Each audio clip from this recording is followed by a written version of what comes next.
There was the stigma that, these guys are going to start these pot businesses and then be selling out the back door to teenagers, which they don't do. Not at all. You got hundreds. They're legit businesses. Nobody invests $500,000 so they can sell dime bags out the back door to teenagers. Exactly. They are mandated by the state to have a certain degree of camera coverage based on their particular facilities and ongoings at the facilities. Oh. But it is mandated, so it opened up a whole nother source of revenue for for your industry. We did a ton of work for Air Force Academy from 17 to 19. That's probably the crowning achievement so far. They did a 1,800 camera revamp at the Air Force Academy. It was a big contract. It was big. Before we get started with the show, let's hear a word from our sponsors. One of our sponsors is Recon Marketing. Recon is the fastest growing social media marketing agency in Colorado. Recon focuses on becoming an extension of your business while providing social media management, review management, and digital marketing. Recon Marketing, putting you on the radar. Our next sponsor is Atmos Planning. Atmos Planning is changing the way business owners and real estate investors are served by the financial industry. Their website is atmosplanning.com, atmosplanning.com. Our next sponsor is Planet Duct. Planet Duct offers astronomical air duct cleaning with the most powerful vacuum trucks in Colorado. They have taken air duct cleaning to a new intergalactic level that is far more powerful and proactive than anything on the market in El Paso County and southern Colorado. Sheath Underwear. Sheath Underwear has a pouch for the boys. It is everyday underwear for every man. 100% money back on the first pair if you don't like it. Visit sheathunderwear.com and enter the code COSBP20 to get 20% off your order. That stands for Colorado Springs Business Podcast. That's our specific code. So now let's get on with the show. All right, welcome back to the COS Business Podcast, the #1 podcast in Colorado Springs. My name is Andrew Hasley and I am the host of the show. Today I'm sitting here with Ryan Bias with WatchPoint Surveillance? Yep, WatchPoint Surveillance. All right, sweet, man. Yeah. So can you tell us a little bit about your business and what your business is and what you guys do? So basically we do all things electronic security. So video surveillance, access control, burglar alarms, commercial, residential. Okay, sweet. And how long have you guys been doing that? We are going into our 13th year now. 13, okay, yeah. So you've been doing it for quite some time. yeah. The gray in my hair is proof of that. Okay, yeah. Oh, I didn't even notice it. Yeah. Okay. Well, sweet, man. Before, we're gonna dive more into that and your business and everything that you do. But before we do, we're gonna roll the intro music and then we'll get started. Okay. All right. This is a show where we have real conversations with entrepreneurs and business owners who are mostly in Colorado Springs, doing things in the community of Colorado Springs. Switch back to me. All right, so I'm doing all the switching again today, and just got to make sure that I'm switching it back to me. I can usually get it on the guest. Like when you did your first part, I forgot to put it on you, so yeah. Like I said, I've never really been a center of attention guy. So okay, so you're all right with that, yeah. All right, man. So we haven't had a person. I don't think that's done surveillance yet. So that's pretty exciting. Yeah. Because we like to have different industries across the board and just on the show specifically, because we're a business podcast. Yeah, makes sense. So I guess I'll ask the first question: how's business been? It's been good. Okay. Yeah, it's been it's been consistent for a lot of years, but actually we survived COVID in 2020. Mm-hmm. That was actually one of our best years, actually. Okay. Which is surprising. I think maybe it was a lot of kids at home doing school, and maybe parents that needed to keep a better eye on that process. A lot of business owners weren't necessarily in their business for a while there due to shutdowns, but still wanted to be able to keep an eye on the property and the investment. For sure. I'm going to fix this because I noticed it's cutting out a little bit on you. Did you notice that? I did. I heard that a little bit. Yeah. The bleed, the noise gate's trying to silence you. I need to yell. Yeah, I'll work on that yelling thing. Yeah, no, you're good. And I don't want guests to have to feel like they need to yell. Yeah, so that's why I'm excited for the upgrades that we're getting. We've like the last few weeks, I've just struggled with that noise gate. I've been battling it. So technology. Yeah, man. That's how it goes. You can't live without it. But no. I would prefer not to live out without it. So yeah.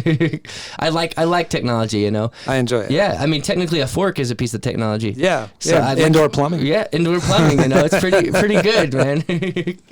So what does your business consist of? What type of work do you do? Man, we kind of do it all.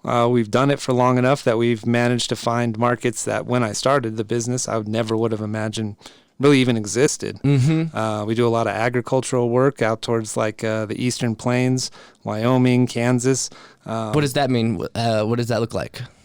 So it's really about Drones? managing the process. Oh, okay. So we do a little bit of drone work. The eyes, the ability to remotely manage a process. Security, of course, is always a consideration, and all of the video gets recorded, time, date stamps. So if you have theft, anything like that, court admissible. But the remote access, the ability for a business owner to manage a process and know exactly what's going on at his facility while maybe not necessarily having to be there all the time, is a lot of the drive in that agricultural world. And then, of course, liability too, you can, if somebody claims that they hurt themselves at work, it's pretty easy to go back to the footage and make sure that they did hurt themselves at work, so then nobody's arguing over workman's comp claim. For sure. Like if they're not just trying to be fraudulent. Yeah, you didn't break your arm at Sunday's softball game, and just milk it till you got to work, and then So. Exactly, yeah. And a farm, has a lot of land, and to be able to see the other side of that farm from one side of the farm, it probably is beneficial. Yeah, technology has come a long ways. Oh yeah, it really has. For sure. So what other types of things have you gotten into that you didn't expect? When we first started, I never would have expected, but then as you know, Colorado Springs, a lot of the country has opened up to the medical and recreational marijuana world. And that's been, they are mandated by the state to have a certain degree of camera coverage based on their particular facilities and ongoings at the facilities. Oh. So really the state kind of sets the bar for what amount of camera coverage or security they need, but it is mandated. So you can't beat a customer that doesn't really have a choice. No, for sure. They can go find the best vendor that they're sure will take care of them, but there's no option that if you're gonna opened up a whole nother source of revenue for your absolutely. type of for your industry. Yep, and they've been great customers. They are very the industry is largely very concerned with staying within state regulations. Like they want to be above board. They don't really want to be operating in a gray area. So they've done a really good job at making sure that they are meeting all of the myriad of city, state requirements. No, for sure. Yeah. Okay, cool. Yeah, it's been a cool industry to work with. Yeah, and has that been profitable for you? Yeah, it's a good industry to work with. Just in general, they're big on maintenance. You know what I mean? So if something goes down, they're always calling and needing help. We're really picky about those guys because they do have some more liabilities to down equipment than mom and pop's liquor store. Nobody's going to come in and give mom and pop's liquor store a fine.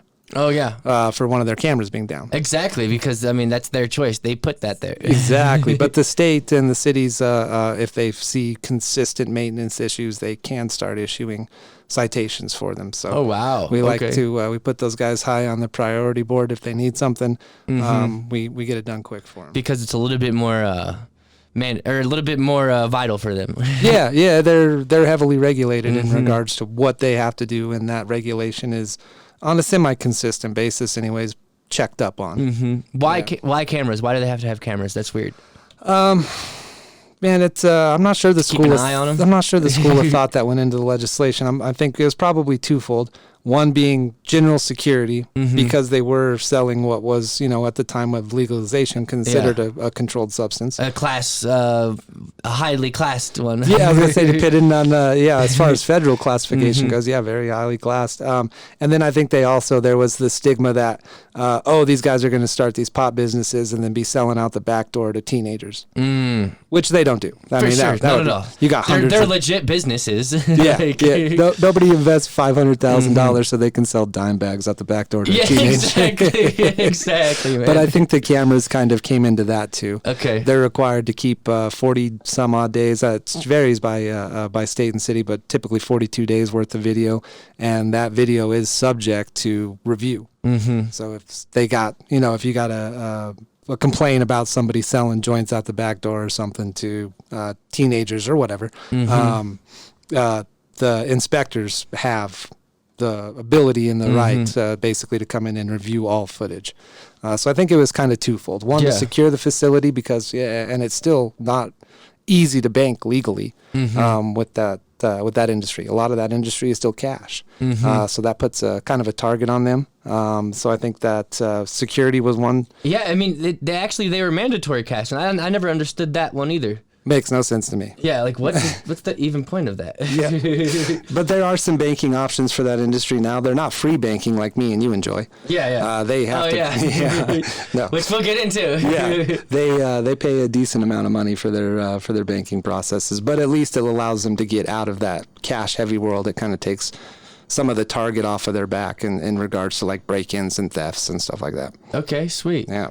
Okay, so let's get into the free banking as you put it. Yeah. So you've invested in the Bitcoin. Bitcoin. So when did you get invested in Bitcoin? 2008. Okay. Yeah, it's been a while. Okay, so 2008. Was Bitcoin even around then? It was. Okay. Yeah, sweet. it was. And it was the whisper in the back corner room, you know what I mean? I can't even claim to have had any real knowledge about it. I just had a friend that was like, hey, you should try this. They were cheap. It was like $100 a piece. I was broke back then. Okay. So I managed to scratch together a couple $100 and buy 2 coins. And okay. it kind of was the start of my interest and involvement in, cryptocurrency and just general investing overall. Okay. I guess traditional investing. And then you got into that, and you were like, you got some success from that, and so that made you want to get into other types of investments. Yeah, absolutely. Okay. It's it definitely opened up it's always best if you can find a way to make some money while you're sleeping, while you're eating. Oh yeah, no, for sure. Not only when you're clocked in or yeah. working. So yeah, that's definitely opened up my eyes. Now, obviously, Bitcoin didn't have a lot of movement at first. We really saw the crazy runs on cryptocurrency in the last couple of years. Yeah, no, for sure. But for sure, there was a few times that it went crazy. Yeah, absolutely. Yep, absolutely. So yeah, it's a very cool market too. Like we were talking earlier, just the shape of the economy is shifting a little bit. It's cool to be able to see younger people that maybe traditionally would have thought investing is outside of their purview or couldn't afford it now have access to that through some means like Robinhood and crypto exchanges and stuff like that. For sure. And so you've had some good experience. That's what I was looking for. A good experience in crypto overall so far. Yeah, absolutely. Absolutely. It's been a fun ride to be on just in general. It's cool to see it start to go mainstream from what was, like I said earlier, like a whisper in the corner of the room from a guy that maybe knew something about it to now you really can't go a day without some manner of headline involving some manner of crypto, whether it's Doge and Elon Musk, pumping that up, or the government's trying to figure out how they're going to regulate such a new and growing investment vehicle. Yeah. So when you first invested in it, what was your thoughts about it? I don't know if I had any expectations at all. I was young. I didn't have a wife. I didn't have kids at the time. My buddy was smarter than me in a lot of different places. So I was like, hey, if that's his advice, I can manage to scrape together a couple $100 and just kind of see what happens, Okay. So I don't think I really had much for expectations back then. Okay. Now it's information regarding it's a lot easier to access, like how it's being mined, what they're doing with it, how it's playing into companies and governments as far as actually becoming either like a real usable currency that's accepted. You can go buy a car with it or whatever. Yeah, for sure, and which is exciting. Yeah, it's different. Like I said, when it first started, obviously there was nothing like that. But now it's cool to watch the evolution of it. That's for sure. It's a lot like the security equipment that we work with. It's also evolved. It's a security system for your money, essentially. It is a good value holder. You know what I mean? It's a good spot that you can park it, and you're gonna see some ups and downs. But when you're looking at high levels of inflation, it's someplace that you can park your dollars and. Better than a money market savings account, and for sure, no return there. Yeah. So why do you think there's the interest of cryptocurrencies? Why is there such an interest growing, and what is the future, and why would someone even need it? Do you think? Man, I think there's a push for some degree of maybe like decentralization. That seems to be pretty popular. A lot of the guys that have like Elon, who's talked about it. A lot of those guys kind of have that mentality behind it. Monetary policy has not been very strong lately. We won't get into the political side of it, but we've had lots of years of spending way more money than we have, and that's sooner or later, to some degree, that has an impact. So I think that there's a degree of interest in it because it's like you were saying earlier, maybe like a placeholder where you can put dollars that maybe have some bad U.S. dollars that maybe have bad monetary policy behind them into something that's not as largely printed. We've printed a lot of dollars in the last couple of years. Yes, we have. Yes, and we know that anytime there's an abundance of something, it's worth less money. Exactly. Yeah. I mean, that's supply and demand. Supply and demand. That's pretty straightforward. And Bitcoin has a set amount of supply. And it can't go any lower. And it actually it has those half times or whatever, those periods where, what is those half things? Ooh, I'm not. Okay, yeah. We won't get into that. We're going over my head. Okay, yeah. But it's cool to see, and I think it's really brought, like we were talking earlier, that and like the Robinhood, I think it's really brought investing to the mainstream. Whereas for many years, I think there was kind of a stigma around it that you had to be rich or wealthy to invest, and you don't at all. Yeah, you can invest $10 a week if you want. Yep, absolutely. And don't and you got to be in the right mindset, the right mentality of what an investment is. It's not a get rich quick thing. Nope. It's something that you're doing long term. You're thinking years out ahead. Yeah. You should be, at least if you're doing it right. Yeah. Don't YOLO your rent money. Yeah, exactly. Exactly. You only live once. Yeah. Well, you also live more than months. So. Yeah, absolutely. Well, and I'm sure there's people that found success in that as well with, like the meme stocks and whatnot. But a general good rule of advice, probably don't YOLO the rent or the car payment. So, from my understanding, I thought Bitcoin wasn't around until like 2009. It might have been that time frame. Okay. 8, 9, 10, somewhere in there. I know I had just started, WatchPoint had just started. I know we were right at the middle or the end of the housing bubble. Okay. Right in there. I'm old, so the memory gets shaky. But sometime in that time frame, 9, 10, 8, something like that. Okay, sweet. And just wanted to clarify that because I was like, I don't think it was around in 2008. But if you were just giving like when you felt like it was around that time. Yeah, sometime. Okay. I know that we were still business-wise, company-wise, we were still new. There was still a lot of struggle in the housing market, a lot of people upside down from that 2008 housing crisis and all of that. So it was somewhere in that time frame. I know I was broke. So. Yeah, for sure. So, that couple $100 was took a little more work to scrape together. You needed that, and you obviously you trust your friend because that's a pretty. If you're broke and you're spending an extra couple $100 on something that is so esoteric and absurd as what Bitcoin was at the time, and what it still is, it's still pretty absurd. But it was a couple less nights at that age. I was younger, so it was a couple less nights at the bar. Which, not a big deal. Probably better for me overall. Definitely, anyways, for right? sure. Yeah. So with your business, how? Let me ask. So, what have some of been the challenges that you've had to face with growing WatchPoint Surveillance, right? Yeah. Okay. The struggle is, and less so now that we've been around for a long time. But initially, the time frame that I opened it up was not necessarily a strong economic time. The residential side of the world was not as popular. Residential video surveillance has become popular in the last 2, 3, 4 years, at least here in Colorado.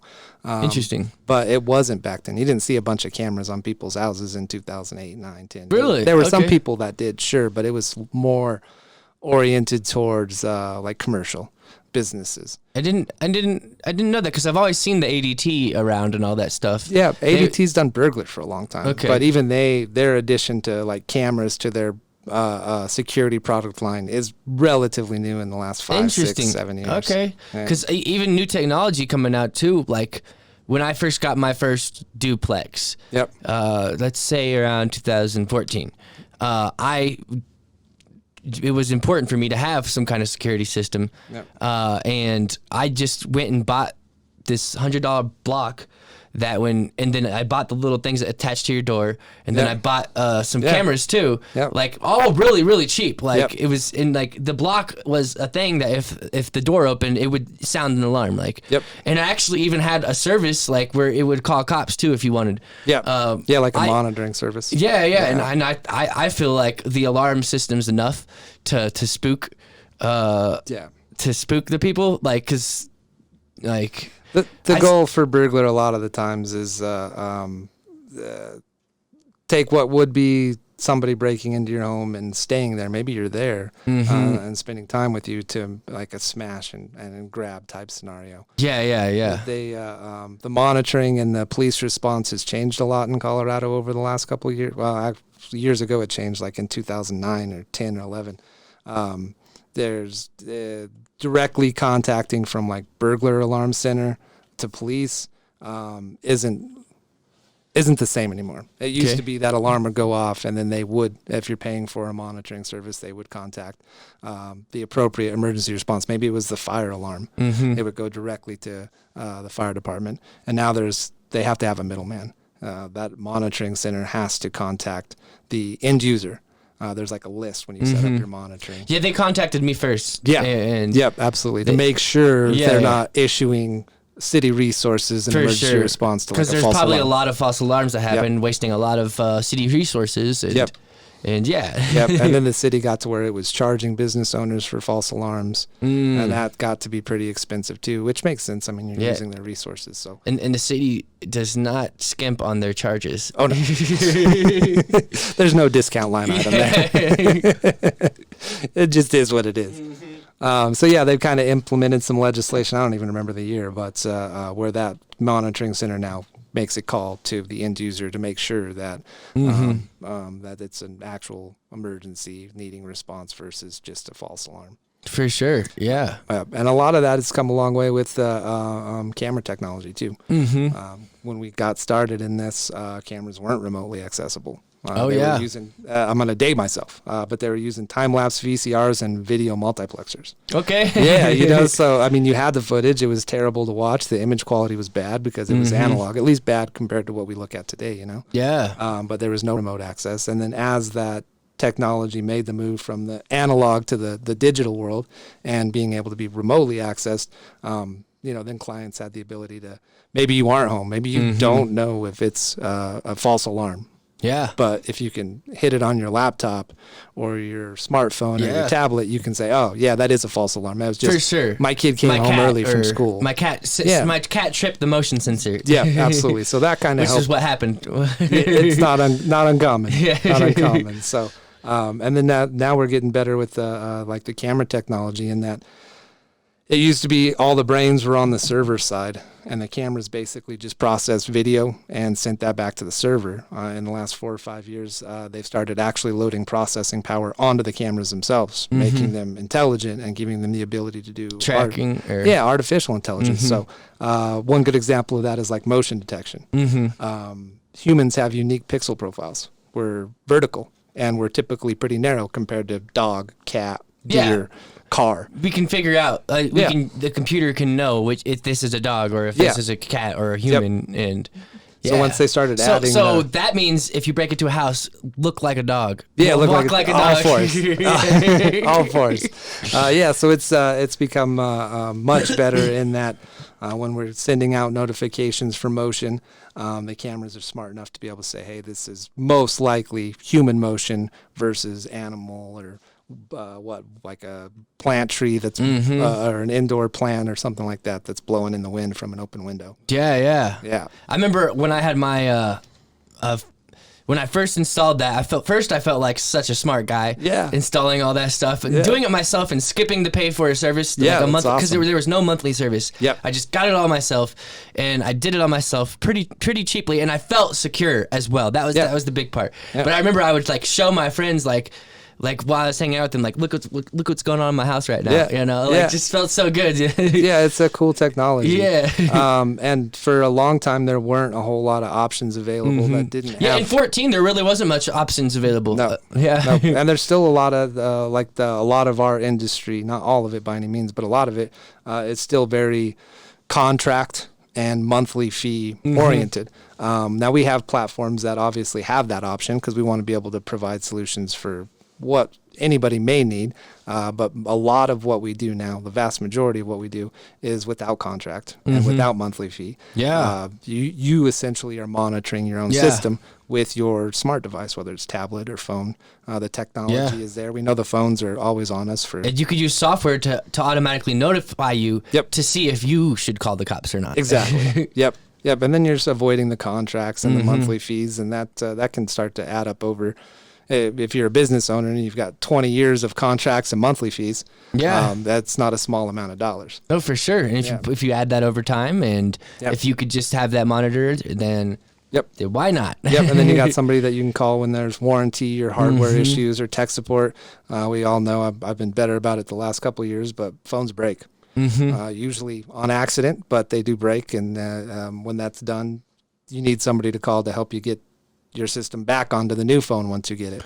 Oh, okay. Yeah, so having a contact to call for that, for assistance, for warranties, hardware replacements, tech support, that's important too. So yeah, and I was just thinking, surveillance doesn't necessarily mean burglary. We were talking about that at the beginning too, when you were talking about the agriculture. It's just accountability, kind of. But it led me to think around the same time when I first installed that system around 14. I had an invention idea.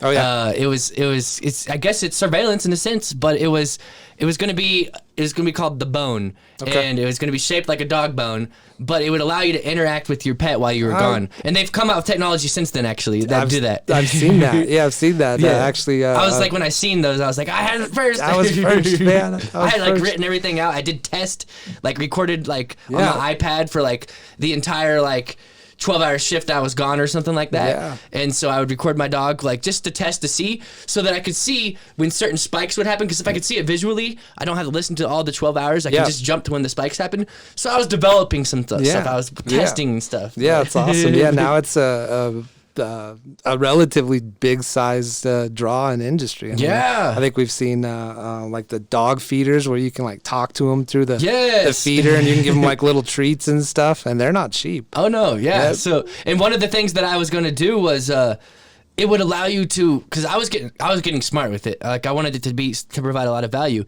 It would allow you to have like pre-recorded like of your voice, and it could detect if the dog was like having like anxiety or like whining or something like that, and then like it could like just trigger. It would trigger like pre-recorded things. And I don't know if someone's done that yet. I've got a high anxiety dog at home, so we've looked into all of those those types of options to try to find a way to be able to help with her separation anxiety. For sure, yeah. And like it would allow you to, there would be like the bone, just the audio one, and there would be one with the screen, and it would allow you to actually like interact and like because dogs have eyes, they could see you on the screen, though they may not comprehend it. It may add some relief hearing the voice, and maybe, I don't know, certain dogs are smarter than others too, so some dogs like actually might recognize that it's you, or might think that it's you. Some dogs might be like, what the heck is this? Ahead of your time, man. Yes, it's awesome. Exactly. It's awesome. I consider myself an inventor. I guess an inventor of sorts. Like I haven't actually invented anything like and patented it. Like I've gone so far as gone to like invent help, like their offices in Overland Park, where I'm from, Kansas City, and I went, like, it was my first time like walking in an office building, and I was like, I got this keychain duct tape thing, this idea. Well, there's a lot of cool stuff that have been brought to the market like that. That's now you would almost think like, man, what did we do before this? Like GoPro. Exactly. Yeah. GoPro is a really good example of that. You know, it was pretty tough to film your extreme mountain biking with a camcorder taped to your helmet. That wasn't really feasible. But now, you know, we get to see all these, you know, like amazing skill sets from like that you wouldn't be able to see footage of unless you had a cameraman out there filming you. You know? Exactly. And like now they have these 360 cameras where if you're holding it, it looks like you're not holding it. It looks like someone else is filming you. Yeah. Like somehow it erases the stick. Yeah. It's crazy. Yeah, no, it's super cool. So yeah, no, man, all it takes is one butt. So keep plugging away at it, you know. And you know, I've had some cool ideas, and like when I say like I have these ideas, it's not just an idea. Like I spend weeks on these ideas, like like testing things out, like drawing sketches. Like I had this idea for a piano band bracelet, and like you can connect them, so it would be like one whole octave, like 12 keys, and it would go around your wrist, but you could like it would have a built-in speaker, and it would have like a thing where you could like a USB thing where you could plug it in and like get different sounds and stuff like that, and just fully customizable if you wanted, but you could just take it off and have it. And it would fold out, and you'd have like a little piano wherever you want. But you can get two of them, and they can connect together, and then you could have like two octaves. Two octaves, yeah, nice. And so it's like no one's invented it yet. Still. Yeah, I don't think I've seen it. And it was like I was like researching the technology that I would need. Like they already have like roll-up pianos. They have those. Yeah. But I'm just saying that on a small scale, essentially. On a smaller scale. Which is feasible. Like it's very doable. Like they have small, tiny speakers too that are very powerful as well now too. Yeah. So. I don't know, man. I'm just throwing out all my ideas. Yeah, no, it's it's funny with the progression of technology, what it allows the creative mind to start thinking of, you know, because 20 years ago, you know, that probably wouldn't have been something that was thought to be feasible. For sure. But now with the way technology was gone on us, man, there's a whole lot that was nothing but dream that now can really be put to a white sheet and a business plan and mass produced, and man, it just takes one and you hit the lottery. Exactly. Yeah, I'll be investing in your IPO bone. Nice. The bone, yes. The bone. That'd be cool. I mean, I probably won't ever chase any. My new invention is my business. So and that takes a lot of time. Yeah, so that's working for me right now. So that's what I'm focusing on. I'll probably do some inventions down the line, like maybe some different businesses as well. But yeah, man, like learning, like you said, like the technology that's come our way. Even then, when I was designing that piano band, which was like 2012-ish, I was looking into Arduino boards. Have you heard of Arduino boards? They're basically like open source customized circuitry that allow you to build things, and it's programmable circuitry too. So they have microprocessors in them as well, and so it's like you can connect them to a thing, and you can add code to them. You can do whatever. And so I was like learning how I could get an Arduino board for that. At the time though, they didn't have they have a micro one now too. So it's like basically open source programmable. Chips, essentially, that allow you basically to create anything. So they're beautiful, and they've come a long way. They're pretty cool. Arduino, and as we've seen the technology, the Raspberry Pi. Have you heard of that? I'm familiar with. That's the Arduino stuff, like that realm. Yeah, absolutely. Yeah, we work with a customer that uses the raspberries in a video-based parking solution. So they can you pull up to your campus for your college, and they've got these Pis attached to, for lack of a better term, like a webcam, around the parking lots. And they can tell you when you pull up their app, you pull onto the campus, they'll tell you what parking lots, A, B, C, D, E, have space available. So you're not just driving around trying to find a parking spot. It's a blank canvas with those Raspberry Pis. Yeah, it's amazing. Whatever you can think of, you can implement as long as you have the dedication to figure it out. Yeah, as long as you got the smarts to be able to figure it out. Or hire someone to do it. Yep, absolutely. So and then it provides a secondary service in that you now have automation. You also have data on your traffic, which for a lot of cities, governments, larger facilities like UCCS or something like that, there's value behind data. Yeah, that reminds me of another invention I did that I had. This is the first episode where I just started spilling out that I was an inventor. Yeah, that's all right. Yeah, so I was curious, I could track every car, because I lived on a busy street, if I could get a camera that tracks every car, and then it starts tracking license plates and sees frequencies of cars. I had an actual reason for it that was going to be beneficial, because data is data until you do something with it. And so it's there was a reason why I wanted to do that. I guess I just wanted to see common people in my neighborhood, or common just if you have a system that tracks all of those, it can track 100,000 different cars at the same time, and just know, the Kepler Space telescope. It tracks. It tracks. Or it might be the Hubble. I think it's the Kepler though. The Kepler's probably down now.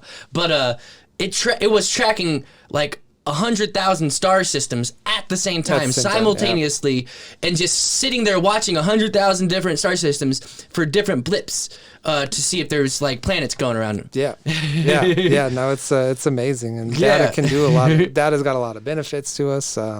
It's humans are very, at least I know I am. We're habit oriented. Unless there's an accident, I'm gonna take the same route home pretty much every day. Yeah, exactly. Yeah. Exactly. Yeah. And we get into these little habits. Yeah. And, I try to actually switch that up, but there's only so many routes you can take. And then it's like, it's just easier to take the same one. Definitely Colorado Springs. Yeah, exactly. Yeah, the only adjustments you make is for the ever-changing cone zones. Yeah, yes, exactly. Exactly. Yes, no shortage of those. And you notice that. I mean, there's definitely a lot of potholes in Kansas City, but I think it's probably a little bit more here. It seems like it's more here. I mean, I've seen some memes pop up. Everyone thinks that their state has a lot of potholes. Yeah. I've noticed that because like it's like fill in the blank kind of memes. Just it's the same meme, but then like it's blacked out for like your state or something. Yeah. It's just so people can relate, and people do relate to that, and and that's why memes stick. Yeah. But that is why they're popular. Yeah. It's very true. But no, we definitely have our fair share here. And I think it's because of I just feel like there's more tectonic shift here, maybe. We got a lot of shifts between hot and cold. Hot and cold, okay. Yeah, because we can get really warm in a day and then really cold by the end of that day. You know what I mean? In the desert, because we are a desert essentially in Colorado Springs, southern Colorado. Yeah. And so those shifts are what makes things break. Yep. And then you throw a little bit of water in between a crack in there, and you've expanded it with the freezing overnight. During like our winters, and that little crack gets bigger, and then 1 million people drive over it, and it gets bigger. And for sure. Yeah. All right, so let's get back to your business real quick. So why surveillance? Why did you get into surveillance? You know what? It was a very new market when we got into it. Okay. It's been around for a long time. It hasn't always been affordable. The quality wasn't always there. Definitely back in the analog days. But when the timing was just right for it. With a background in IT, it allowed, when we really got into it, it was kind of analog, but I could see the shift that it was going to go digital. And once it went digital, it was around the time that we were starting to get our first couple, like the iPhone 1 and 2, and then Samsung kind of got into that world. So you were starting to see the ability to remotely access things. And at the time, the city had lots of like CCTV guys. That's kind of the old closed caption television, right? Where you only saw it on the monitor, on the wall in your business, and that was it. There was a decent number of those guys, but they were all of an older generation. So there wasn't a whole for them to be able to put that technology on somebody's phone or on somebody's laptop so they could remotely access it. It was kind of new to them. They were going to have to get some manner of education in it. Yeah. And a lot of people just are stubborn too and don't. Yeah. I've been doing this, I made a great living for 30 or 40 years. I don't have to learn this new technology, this new fancy stuff, So it kind of, I saw the opportunity that I knew that it would be high demand. I mean, who doesn't, if you're going to have a camera on your business or your home, what's the dream of a business owner is to not always be at your business. You're going to put in lots of hours. You're going to put in your sweat, your equity, your labor. But at one time, one place, every business owner's dream is to manage my business or have employees that manage it while I'm enjoying Tahiti. Yeah, exactly. And the cameras and the remote access went really well with that. It brought that accountability. It brought that ability to, if you've got, and I'm guilty the internet. of it. Yeah, absolutely. And I'm guilty of it myself. When you put a lot of work and effort building something, it's very tough to let go. It's tough to vacation away. Definitely. I agree. Yeah. It's really hard. It's hard to put that trust into someone else. Yeah, absolutely. And it's just kind of tough just to let it go. You're just so used to how you manage the process and all of that. So we'll do like in-state, like little vacations with the family, long weekends, whatever. But until this year, it had been 7.5, 8 years since we took like a real 1 week away from Colorado vacation. And so I think that I saw the opportunity with the cameras in that small business at the time because, like I said, when we started this, residential cameras weren't as popular. Just there wasn't the same demand, the same market for them. I knew that business owners would love to be able to keep an eye on their assets, their investment, what they've put blood, sweat, and tears into building, and making sure that while you're gone for 2 weeks or whatever, it doesn't all fall apart on you. Yeah. Yeah. And that wasn't there before? No. You couldn't, no remote access? No remote access. Oh, wow. Yeah. You had to rely on like a service that seen. That's how old I am. Yeah. I don't look it, but I am that old. Yeah. Like I said, it was when I first got into it, it was VCRs and multiplexers, no network connectivity at all.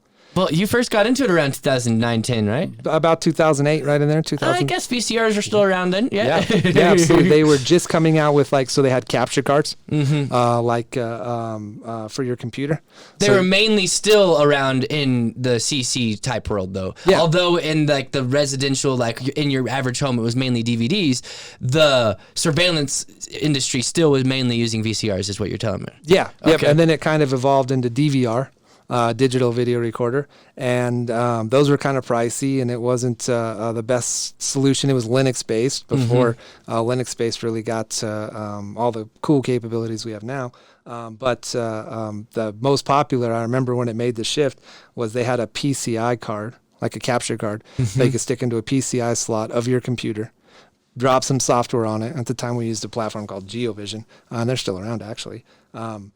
But it would basically allow you to partition or add a hard drive and turn your computer into like a digital video recorder. Okay. And then that computer's already on network because it's a desktop. And that's really when the first remote access came around. Yeah. There wasn't really even an app for it. And there wasn't even really a company for it, huh? Not really, man. Like people were just like building it themselves, DIY in it. Yep, absolutely. And okay. You ended up having to like port forward your firewall and your router, and there was no app at the time, so you were coming in to view your cameras well, smartphones were barely even a thing at the time. Barely. So you were using a browser, like an Internet Explorer, which was cool at the time. You know, it was new, it was amazing. And now, obviously, technology's proceeded so far. We just have apps for everything, including that. You know, but at the time, that was the first real start of it. That's cool, man. Yeah, it was cool, man. It was very cool, and it played into the education I gotten into school. So I knew how to do the portfolio. I knew how to do the IT work. Yeah, you could build. You could do that for companies, even though there was no specific like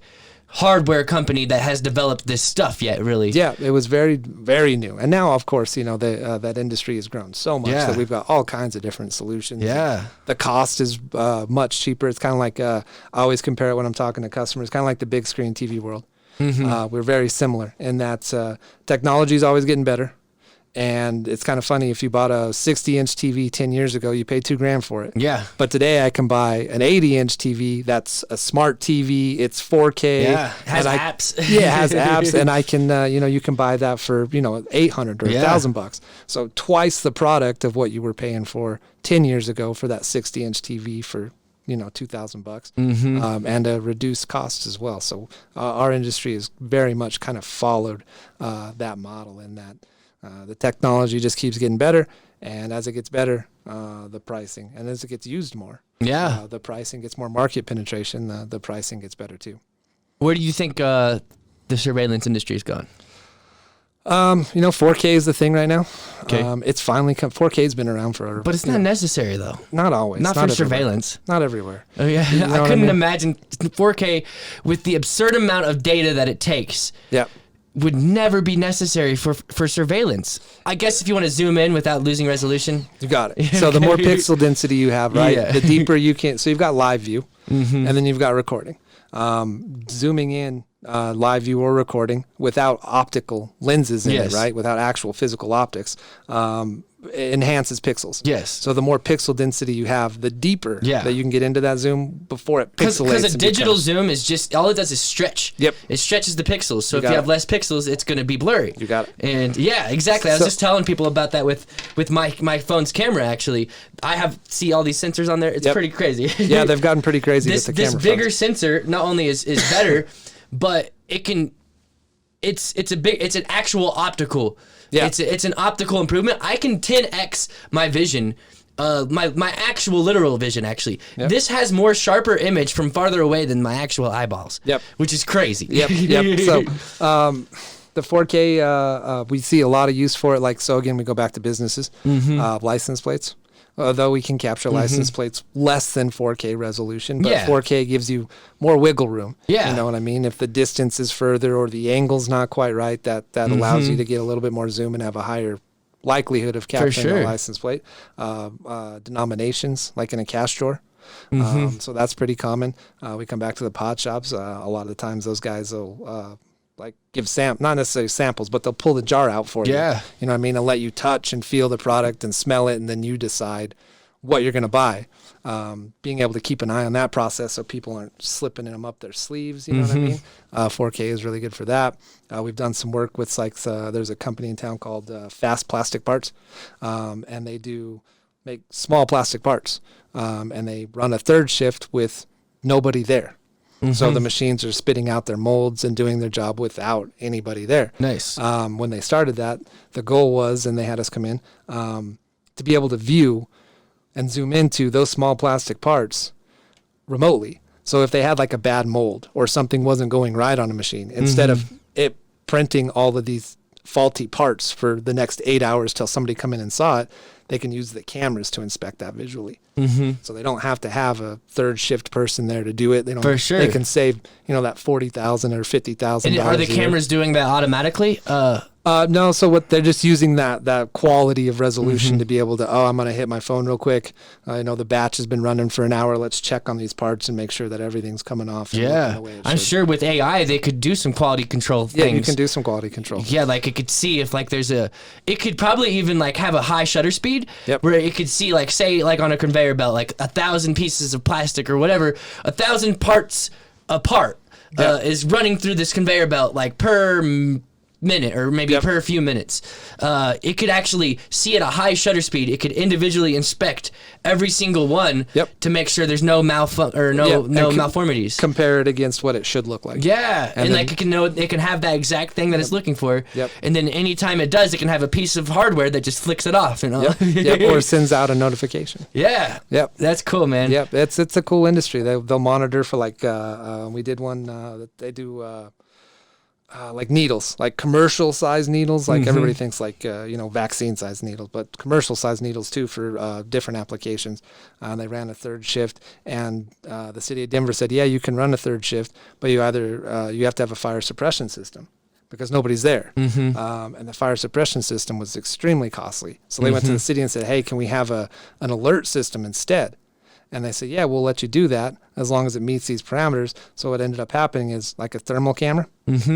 And they've got their large manufacturing machines. The thermal camera views the compartment, the engine compartment, right, where all the heat is generated. If you're going to have a fire, so smart. That's what you're going to burn. That's where it's going to start. So you basically go into the thermal camera, you circle your image and say, inside the circle, it should not exceed X amount of temperature threshold. And if it does, it sends off a notification. Yeah, that's so good. I love that. They got like 25 or 30 grand into cameras to bring the same solution that had they gone the fire suppression route. I think he said they were looking at like $100,000 or $125,000 quotes. So able to do the same thing for sure, but just less money and still an efficient use of the technology. So yeah, it's getting super cool. So the industry really right now, 4K is kind of, you can get above 4K, but it's really pricey. So yeah, based on my knowledge with cameras and how they work, I think there might be a better solution than 4K, like logistically wise. Just because I know 4K is a pain to deal with all that data. I mean, I guess you could figure it out. You could just get multiple terabytes, petabytes, or whatever. But if you have, like I was saying with my camera, if you just get a better lens, the optical zoom is better. So if you just upgrade the hardware, you won't have to use 4K, I think, because you can still get that resolution with the bigger sensor. Yeah, well, and then you can you can get to higher degrees, higher millimeters of optical lens. That'll give you that kind of fixed type zoom. Yeah. But what happens is you narrow your field of view with that too. You do. So yes. the bigger your lens, the more narrow your field of view. Kind of like zooming in on your kid in the middle That of a is true. soccer game. So Yeah. now you can't see the whole field. So that's I get it. Yeah, yeah. there's pluses and minuses to that. We work with the optics. We like optical zoom. It's always a cleaner solution. But what the higher megapixels has really done is allow it to be this big, huge, wide field of view. So you don't need 1,000 cameras to view, a parking lot. That makes sense. Yeah. But the pixel density still allows you to get that zoom into the image Yeah. as well. Did you learn that stuff in your IT, or do you just know cameras? Trial, Is that type error, of stuff that they failure. teach you though? Not in Okay. the school sense of it. The education sense of it was very much IT oriented. But to be in an industry, a tech industry like this, it's important to stay up on the technology. Yeah, because you know like a lot of the fine details of when Yeah. it comes to like all that camera stuff. Yeah. A lot of the things you said probably went over a lot of the listeners' heads. It happens. We try not to. We try to not the geek speak is what I call it. I try to avoid that. Sure. Sometimes you come up with somebody that's in photography or optics Yeah. for a living. You know what I mean? And there's those two worlds kind of cross a lot. Yeah, So I didn't think that they would, but Yeah. yeah, it makes sense that they would. Yeah, they do. Yeah. So, there's a lot of options other than 4K in the industry that, like you said, most homes, most businesses, maybe not every camera in a business, but, Yeah. like you got point of sale where 4K maybe makes sense, point of entry, 4K makes sense. But, if you're just trying to keep an eye on general warehouse stock, that's a lot of more money to spend. You can get into like 4 and 6 megapixel and still get fantastic images. You're going to know employee Bob is employee Bob. Yeah. You know what I mean? Back there in the warehouse. So there's definitely options. What we really like about most of the platforms that we use is they are mix and match. So you make sure that you get the platform that's got the 4K compatibility. So if it's needed, either initially or Later down the line. you can add it without buying the whole platform again, Yeah, because that's yeah. expensive. But it'll mix and match your resolutions. So maybe you have a couple existing cameras that are old and like 2 megapixel 1080p. That platform will support them. You don't have to throw them away. For sure. And then it'll take on whatever resolutions up to 4K.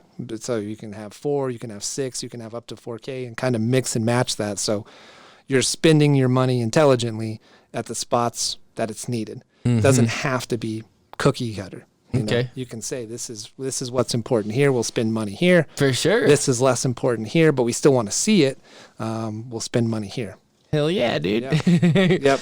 Well, sweet, man. I guess we'll start wrapping this up before we go Awesome. too long. Yeah, thanks, I man. don't know how long you have on your meter, so. Yeah, you never know with Colorado Springs. Yeah. I did the credit card thing because I pulled up. I was like, I don't have any change, which They do have the credit cards. yeah, yes. I did the card thing. So I think I gave it a well, you never know on those little screens, but I think it was like an hour and a half or 2. Okay, so. sweet. Yeah. I just want to make sure. But also, I mean, we wrap it up around this time anyway, so Awesome. we try to Yeah, keep it was it fun, under man. an hour. Yeah, thanks for having us out. For sure, man. So is there any thing you'd like to promote before we close this out? No, not really. I mean, WatchPoint Surveillance. You can check us out at watchpointllc.com. We're highly reviewed. We're big on customer service. On-site quotes are You've always made it free. over past 10 years. We've been over past 10 years.